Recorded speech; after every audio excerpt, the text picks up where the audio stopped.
လက်ထဲမှာငွေဒေါ်လာ1000ရှိတယ်။ရေရှည်ငွေကြေးတိုးပွားဖို့ invest လုပ်ချင်တယ်။အကောင်းဆုံးနည်းနဲ့ဘယ်လိုလုပ်နိုင်တယ်လဲဆိုတာကိုသိချင်ကြမှာပါ။ stock ဈေးကွက်မှာ invest လုပ်ဖို့ဆိုရင်အစပိုင်းမှာ invest လုပ်ချင်ပေမဲ့ဘယ်ကနေဘယ်လိုစတင်ရမလဲဝေခွဲမရဖြစ်တတ်ပါတယ်။ဒီဗီဒီယိုထဲမှာကတော့ကိုယ့်ရဲ့ငွေဒေါ်လာ1000ကိုအနည်းရဲ့အကင်းဆုံးနဲ့ရေရှည်မှာလည်းအချိန်ရပြီးတိုးပွားလာစေအောင် grow portfolio strategy နည်းကိုသုံးပြီးတော့ဘယ်လိုလုပ်နိုင်တယ်လဲဆိုတာကိုတင်ဆက်ပေးမှာဖြစ်ပါတယ်။ stock ဈေးကွက်မှာ invest လုပ်မယ်ဆိုပြီးတော့တွေ့ကြရ stock တွေနားမလည်ပဲဝယ်တာကတော့အနည်းရဲ့များတတ်ပါတယ်။ဈေးတက်တဲ့ stock တွေကောင်းတဲ့ stock တွေဖြစ်ရင်တော့မှကိုဝယ်တဲ့ဈေးတန်းနဲ့ဝယ်တဲ့ပမာဏမမှန်ဘူးဆိုရင်အဆင်မပြေဖြစ်နိုင်ပါတယ်။အကောင်းဆုံးကတော့ ETF တွေနဲ့စနစ်ကျတဲ့ portfolio ပုံစံတစ်ခုကိုတည်ဆောက်ခြင်းပဲဖြစ်ပါတယ်။စနစ်ကျတဲ့ ETF portfolio တစ်ခုနဲ့ invest လုပ်ဖို့အပိုင်း၄ပိုင်းထည့်သွင်းနိုင်ပါတယ်။တည်ငြိမ်မှုအပိုင်းအတွက် stable ဖြစ်ဖို့30%တိုးတက်မှုအပိုင်း grow ရဖို့အတွက်50%ဝင်ငွေ income အတွက်10%နဲ့အရေးပေါ်နဲ့အခွင့်အရေးတွေရရင်ယူဖို့အတွက်ငွေသား10%ဆိုပြီးတော့စနစ်တကျအခွဲဝေသတ်မှတ်နိုင်ပါတယ်။မင်္ဂလာပါ Good Life Investing Channel ကနေကြိုဆိုပါရစေ။ဒီ channel ကနေပြီးတော့မှ stock investing အကြောင်းအရာတွေကိုဝေမျှတင်ဆက်ပေးနေတာဖြစ်ပါတယ်။ channel နဲ့အတူ like ပါလေ့လာဖို့ဖိတ်ခေါ်ပါတယ်။ subscribe မလုပ်ရသေးဘူးဆိုလို့ရှိရင်လုပ်ပေးဖို့တောင်းဆိုပါတယ်။ channel မှာတင်ဆက်ပေးတဲ့အကြောင်းအရာအားလုံးကတော့ financial advice မဟုတ်ဘဲနဲ့ knowledge sharing အတွက်သာဖြစ်ပါတယ်။ငွေဒေါ်လာ1000နဲ့ ETF portfolio တစ်ခုကိုတည်ဆောက်တဲ့အကြောင်းဆက်ပြီးတော့ကြည့်ရအောင်။ပထမဦးဆုံးကတော့ stable တည်ငြိမ်မှုရှိဖို့အတွက်အချိုးအစား30%ဒေါ်လာ300ကိုအသုံးပြုတဲ့အပိုင်းဖြစ်ပါတယ်။အရင်းငွေဒေါ်လာ1000နဲ့ကပထမဆုံးဒေါ်လာ300ကိုတော့ကိုယ့်ရဲ့ portfolio ရဲ့အခြေခံအုတ်မြင့်အဖြစ် stable ဖြစ်တဲ့အပိုင်းမှာရင်းနှီးမြှုပ်နှံပါမယ်။အဓိကသုံးနိုင်တာကတော့ S&P 500ကိုမူတည်ပြီးတော့ယူတဲ့ ETF တွေဖြစ်ပါတယ်။ ETF အနေနဲ့ဆိုရင်တော့ SPYM ETF ကိုအသုံးပြုနိုင်ပါတယ်။ဒီ ETF ကအမေရိကန်နိုင်ငံရဲ့အကြီးဆုံးထိပ်တန်းကုမ္ပဏီ900မှာအလိုအလျောက်ခွဲဝေရင်းနှီးမြှုပ်နှံပေးတာဖြစ်ပါတယ်။ဒီနေရာမှာနောက်ထပ်ပေါ့နော် SPYM နဲ့သဘောတရားချင်းတထေရာတဲ့နှီးပါတူပြီးတော့စွမ်းဆောင်ရည်လည်းအလွန်ကောင်းမွန်တဲ့ ETF တွေလည်းရှိပါတယ်။ကိုနှစ်သက်ရာကိုရွေးချယ်နိုင်ပါတယ်။ဥပမာအားဖြင့်ဆိုရင်ကမ္ဘာအကြီးဆုံး asset manager ဖြစ်တဲ့ Vanguard ရဲ့ VOO ETF သမိုင်းအရှိဆုံးဖြစ်တဲ့ SPY ETF ဒါမှမဟုတ် BlackRock ရဲ့ IBV ETF တို့ပဲဖြစ်ပါတယ်။ဒီ ETF တွေအားလုံးဟာ American ရဲ့ထိပ်တန်းလုပ်ငန်းကြီး900ကိုပဲအခြေခံပြီးတော့မှ S&P 500ထဲမှာယင်းနှိမ့်မြုပ်နှံတာပဲဖြစ်လို့ဘယ်တစ်ခုကိုပဲဖြစ်ဖြစ်ကြိုက်တာတစ်ခုကိုပဲရွေးချယ်ပြီးတော့ဝယ်ယူနိုင်ပါတယ်။ Expense ratio နည်းတာကိုပိုပြီးရွေးချယ်ရင်တော့ fee ကိုတက်တာစေမှာဖြစ်ပါတယ်။တမိုင်းဝင်ရေရှည်ပြန်းမြအကျိုးအမြတ်နှုန်း PESK ကအနေနဲ့လည်းတစ်နှစ်ကို10%ကနေ17%ပြန်းမြဝန်းကျင်ပုံမှန်ရှိတာကြောင့်မို့လို့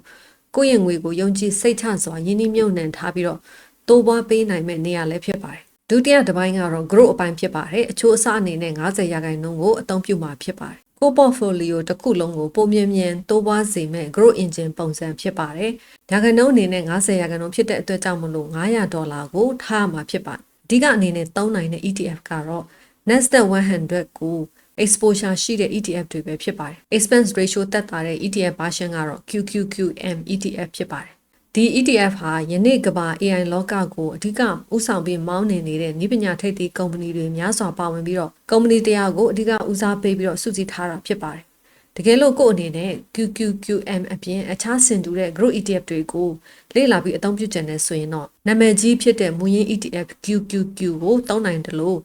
Vanguard ရဲ့ growth stock တွေတိုးပွားနှုန်းမြင့်တဲ့ stock တွေစုစည်းမှုဖြစ်တဲ့ VUG ဒါမှမဟုတ် Chartswell ရဲ့ SCHG တို့ကိုလည်းအစားထိုးပြီးတော့အသုံးပြုနိုင်ပါတယ်။ဒီစင်တူ ETF တွေအားလုံးဟာစံတက်တည်ထွင်မှုမြင့်မားတဲ့နည်းပညာကုမ္ပဏီတွေကိုပဲအသားပေးတဲ့အတွက်ကြောင့်မလို့ပြီးခဲ့တဲ့10နှစ်တာအတွင်းသမိုင်းဝင်ကေကားမှာ73%ကနေ15%ကြားအထိအမြင့်နှုန်းပြမြရပြီးတော့အလွန်ကောင်းခဲ့ပါတယ်။ရေရှည်တာရင်းနှီးမြှုပ်နှံမယ်ဆိုလို့ရှိရင်ကိုယ့်အရင်းအနှီးကိုပို့ပြီးတော့တိုးပွားစေမဲ့နေရာပဲဖြစ်ပါတယ်။နံပါတ်3အပိုင်းကတော့ income ပေါ့နော်ရစေဖို့အတွက်အချိုးအစား10%အပိုင်းဖြစ်ပါတယ်ဒေါ်လာပမာဏအနေနဲ့ဆိုရင်$100ကိုနေရာချထားမှာဖြစ်ပါတယ်ဈေးကွက်ထဲမှာအသက်အကျဘလို့ပဲဖြစ်ဖြစ်ကိုယ့်အကောင့်ထဲကိုငွေသားအမြတ်ငွေတချို့အမြဲတမ်းစီးဆင်းနေဖို့ cash flow တွေပုံမှန်ဝင်နေဖို့အတွက် dividend ETF ဖြစ်တဲ့ SCHD မှာယင်းနှိမ့်မြှုပ်နှံနိုင်ပါတယ်ဒီ ETF က dividend အမြတ်ဝေစုပေးုံနဲ့မကဘဲနဲ့လုပ်ငန်းခိုင်မာပြီးသား American ကုမ္ပဏီကြီး100ခုကိုစုစည်းထားပေးသားပြီးတယ်လည်းဖြစ်ပါတယ်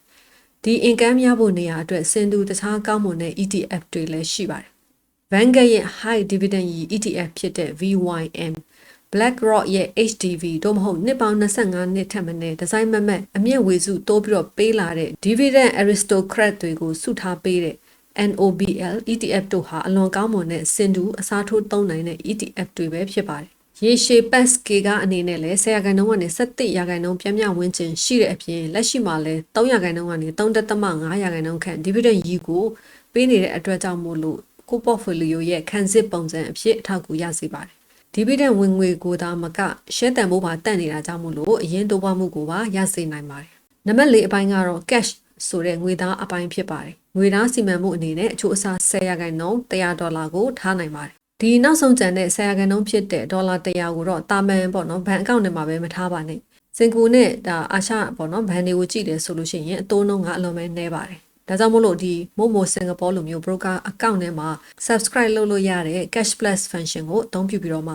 money market fund ထဲမှာအဲ့ဒီငွေအပိုကိုထည့်ထားပေးနိုင်ပါတယ်။ Momo Singapore Cash Plus ဆိုတာကတော့ကိုယ့်ရဲ့အကောင့်ထဲကငွေသားတွေကိုအလို့အလျောက်လုံခြုံစိတ်ချရတဲ့ money market fund တွေဖြစ်တဲ့ Fullerton SGD Cash Fund တို့မဟုတ် Fullerton USD Cash Fund တွေထဲမှာယင်းနှမြုပ်နှံပေးပြီးတော့နေ့စဉ်အတိုးချပေးတဲ့စနစ်ဖြစ်ပါတယ်။လက်ရှိအချိန်မှာတစ်နှစ်ကို3.8%ကနေ4.5%ခန့်အထိတိုးနှုန်းကိုပေးနေတာဖြစ်ပါတယ်။ဒီအတိုးနှုန်းကတော့ဈေးကွက်အနေအထားပေါ်မူတည်ပြီးတော့မှအမျိုးမျိုးပြောင်းလဲနိုင်ပါတယ်။မိမိရဲ့စင်ကာပူဒေါ်လာ US ဒေါ်လာနှစ်သက်ရာ currency အလိုက်တင့်တော်တယ်ပေါ့နော်သက်ဆိုင်တဲ့ fan ထဲမှာ subscribe လုပ်နိုင်ပါတယ်ဒီငွေသားအပိုတွေရှိတယ်ဆိုရင်အလိုလိုဒါ money market fan ထဲမှာ subscribe လုပ်နိုင်အောင် setting လဲချိန်ထားလို့ရပါတယ် stock ဝယ်မယ်ဆိုလို့ရှိရင်လည်းအလိုလိုငွေနှုတ်ပြီးသားဖြစ်အောင်လဲလုပ်ထားနိုင်ပါတယ်အကောင်းဆုံးအချက်ဖြစ်တဲ့လိုအပ်တဲ့အချိန်ချက်ချင်းပြန်ထုတ်နိုင်တဲ့ instant liquidity ရှိပြီးတော့ fee ရလည်းလုံးဝ free ဖြစ်လို့ stock ဈေးကွက်ကြီးရုတ်တရက်အကြီးကျယ်ပြိုကျလို့ပေါ့နော် stock တွေ discount ချနေတယ် market crash တွေဖြစ်လာတယ်ဆိုတဲ့အချိန်မျိုးမှာကိုယ့်အနေနဲ့တခြားနေရာနေပြီးတော့ဘဏ်ကနေပြီးတော့ငွေတွေလွှဲထည့်မယ်ဆိုရင်ကြာနိုင်နေတယ်ပေါ့နော်ဒီ cash flow ထဲကငွေကိုပဲချက်ချင်းအသုံးပြုပြီးတော့မှ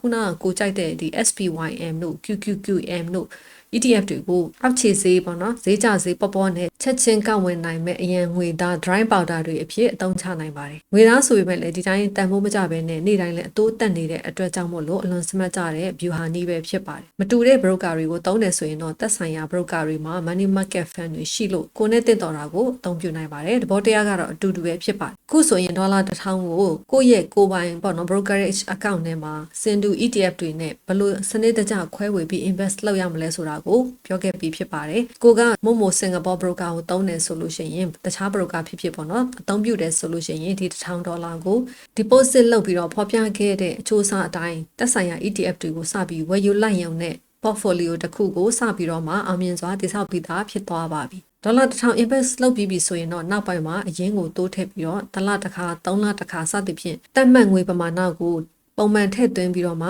တတ်မှတ်အချိုးအစားအတိုင်း invest ဆက်လုပ်ပေးရမှာဖြစ်ပါတယ်အရင်တွေထည့်တာများလေလေအမျက်တွေကလည်းပိုများလေလေဖြစ်လာပြီးတော့အချိန်ကြာလေလေပိုတိုးပွားလေလေဖြစ်လာမှာပဲဖြစ်ပါတယ်ရေရှည်ကြီးပွားမှုအတွက်ဆက်လုပ်ရမယ့်လမ်းစဉ်အနေနဲ့ကြည့်ရဆိုရင်တော့ပထမဆုံးတစ်ချက်ကတော့ DCA ဆိုတဲ့ Dollar Cost Averaging နည်းကိုအသုံးပြုပါ RSP ဆိုတဲ့ Regular Saving Plan အနေနဲ့လည်းဒါ Momo Singapore လို broker တွေထဲမှာ function ရှိပြီးတော့အသုံးပြုနိုင်ပါတယ်ကိုယ့်ရဲ့ account နဲ့ပေါ့နော် setting လုပ်ထားပြီးတော့မှဒါ ETF ကိုတစ်လကုန်တာနဲ့ပေါ့နော်ဘယ်ရက်မှာဘယ်နေ့မှာအလိုလိုသူ့အလိုလိုဝယ်နိုင်အောင်ဝယ်နေအောင် setting လုပ်ထားပေးတဲ့နည်းဖြစ်ပါတယ်ဈေးသက်တည်ဖြစ်စေကျသည်ဖြစ်စေပုံမှန်အချိန်မှန်အလိုလို invest လုပ်နေနိုင်ဖို့ဖြစ်ပါတယ် emotion မပါစေဘဲနဲ့ invest လုပ်ခြင်းဖြစ်ပြီးတော့ရေရှည်မှာအထီးရောက်ဆုံးနဲ့အောင်မြင်စေတဲ့နည်းတစ်ခုဖြစ်ပါတယ်နောက်နံပါတ်1အချက်ကတော့ dividend reinvestment plan ဆိုတဲ့ DRIP ဆိုတဲ့နည်းကို activate လုပ်ပြီးတော့အသုံးပြုပါရလာတဲ့ dividend တွေကိုမူရင်း ETF ထဲကိုအလိုလိုပြန်ပြီးတော့ invest လုပ်ပေးဖို့ဖြစ်ပါတယ်ဒါဆိုရင်ရေရှည်မှာပို့ပြီးတော့အရင်တိုးပွားမှုများလာမှာဖြစ်ပါတယ်